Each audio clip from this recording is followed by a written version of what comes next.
periods, each time period making its own creations.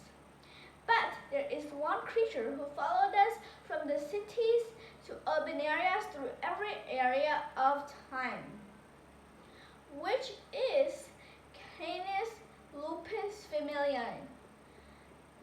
familiaris, which we can also call as dogs.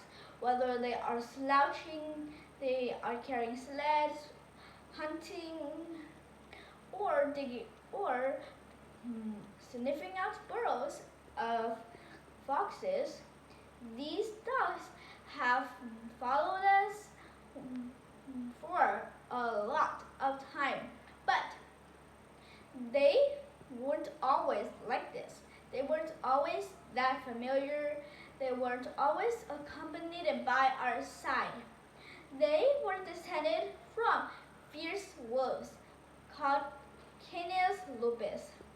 These wolves, they would hunt in packs, much like us hunter-gatherers, and they hunt prey by pursuing it to the point of exhaustion instead of outrunning it.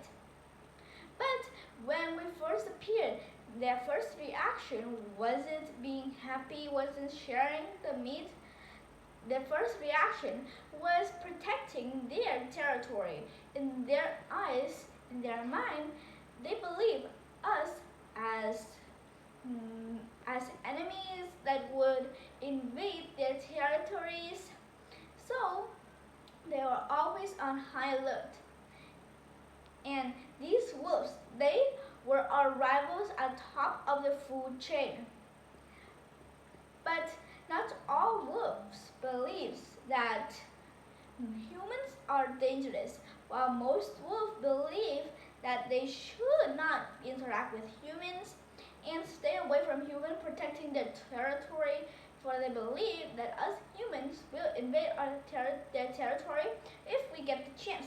But wolves who do not go in a pack, they will sometimes get closer to human camps and can eat leftovers.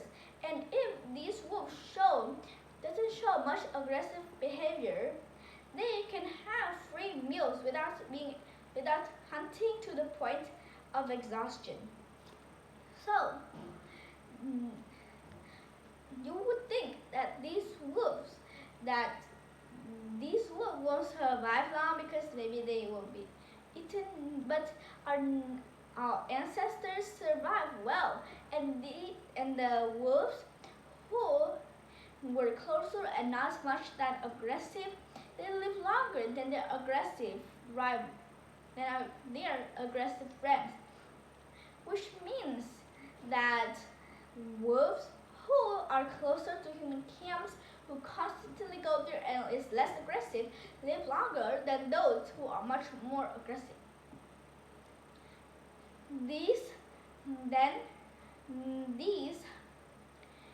dogs or these wolves will be bred to make another wolves and be tamed, and like two of these wolves, they are not aggressive, so they will have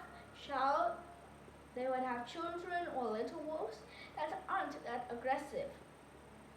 So us humans begin breeding these dogs, these wolves, and we have all the complex and that many dogs we have today, from Chihuahuas, then to long spine or like long back dogs to help flush foxes out of burrows, big strong dogs for guard duty, small long leg dog for racing, and especially during the Victorian time, many dog races and entertainment of dogs began to appear. These dogs then were bred for more tameness, and they were most likely bred just for their appearance and what their abilities, what they can do. Yeah. of that. But the side effect of breeding for tameness is that some have difficulties breathing while others are more prone to spinal injuries. And there are lots of side effects when we breed, and humans usually breed dogs like for tameness. The more the tameness, the more they are more likely to be chosen to breed.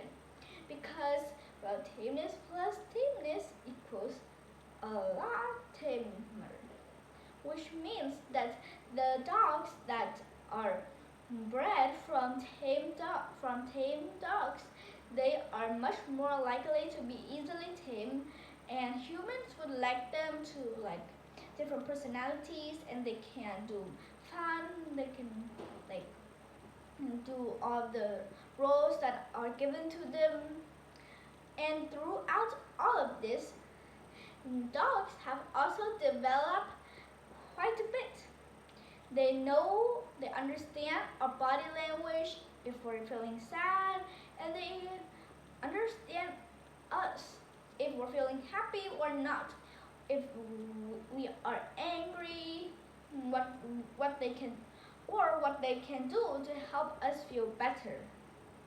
So when we pet our dogs, or when we are together with our dogs, our body releases a kind of cell or a feeling of like protectiveness and happiness. Yeah. So through dogs have followed us through cities, agricultures, and they have expanded around the world. So remember, all types of dogs, is like Chihuahuas, Puttons, or even the mighty pit bull, are all descended from the fierce wolves.